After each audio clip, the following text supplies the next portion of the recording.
Hello everybody, welcome to the Backyard Vegetable Gardening channel. Today's December the 11th, 2023, and I hope you're having a great day. Where I'm at, it's 41 degrees, wind's blowing. It's not good in gardening weather.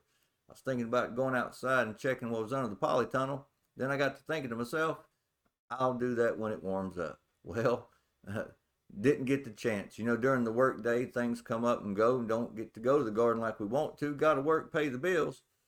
But we'll do that just as quick as we can. But what we're going to talk about today is growing lettuce indoors. I'm going to switch to a camera here. You can see we've got some nice black seeded Simpson in this nursery cup. And then we've got this nice red Sylvia lettuce in this red solo cup.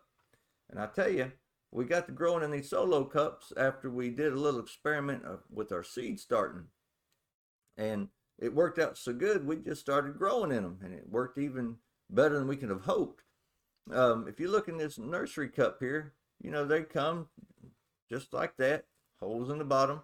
The biggest downside is if you don't have a nursery supplier, you've got to buy them online, and there's nothing wrong with that. We all used to buy online.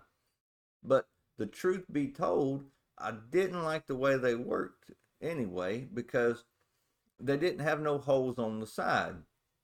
So we run out of nursery cups one time, and we started that seed start. We started doing that seed starting experiment with solo cups, and I figured what I'd do is I'd put the holes in the bottom like normal, but I'd also put some along the sides.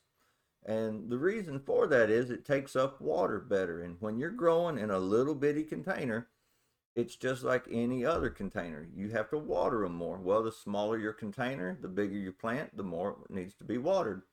And if you're growing indoors, you always want to try to water from the bottom. You want to keep the soil moist and let the water come up from the bottom. That way there's a dry layer to keep the bugs down. Now, when you're growing indoors, that's one of the things you're going to have to deal with. Now, if you're used to growing ornamentals inside, you have to watch for them little fungus gnats and them little spider mites, and the same applies to vegetables. The trick is, if you can water from the bottom, you get that dry layer, and that prevents all that from happening. You don't totally eliminate it, but you greatly reduce it. Some people even put some sand, once their plants have sprouted and got up a few inches, they'll throw a layer of sand in there, and that helps even further. But what we do is, if we ever have a problem with the sand gnats, we just do what's called a soil drench, and we use neem oil, cold pressed neem oil, not that chemically separated stuff. Sorry about that, folks, my phone buzzed. But if you can look behind me now, I'm not going to move the camera, but if you can look behind me, that's what we have started trying, and that's called a self-watering container. It's got a false bottom in it with soil over top of it, and it holds about a gallon of water under it. So I don't have to water that, but maybe once a week, sometimes more, depending on the humidity inside. If I've got low humidity, the water evaporates. But if you look on the other side of me, that's where we have those red solo cups, and you can see we got a bunch there.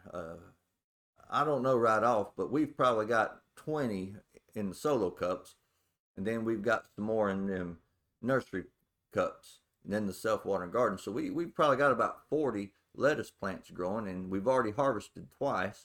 I imagine we'll probably get 5, 6, maybe 7 more harvests off that, so it's pretty good. Now, with that much lettuce, we won't be able to eat it all at one time. I try to eat some every day for lunch, but we don't always get around to doing that. So what I'm showing you is, you don't have to have a lot of space or invest a lot of money to grow in some lettuce year round inside. Now, we do have these grow racks here, and they're very inexpensive, just them standard kitchen racks like you'd find Walmart, Lowe's, Home Depot, wherever. We got them off of Amazon. Very sturdy. They're 36 inches wide, 14 inches deep, and they're 72 inches tall. That gives us plenty of space when we're starting our seeds in the springtime. We have all them shelves full of seeds, and what we do is we keep some of the bottom trays empty. That way, when our tomato plants and our pepper plants get up to pretty good size, they're not in danger of damage. Works really good. But when the fall comes and you're not really starting a lot of seeds, like December, we'll start growing some, we'll start growing some onions indoors to get ready to transplant to go outside. You know, it depends on that. Might do a video on your start dates, all that stuff.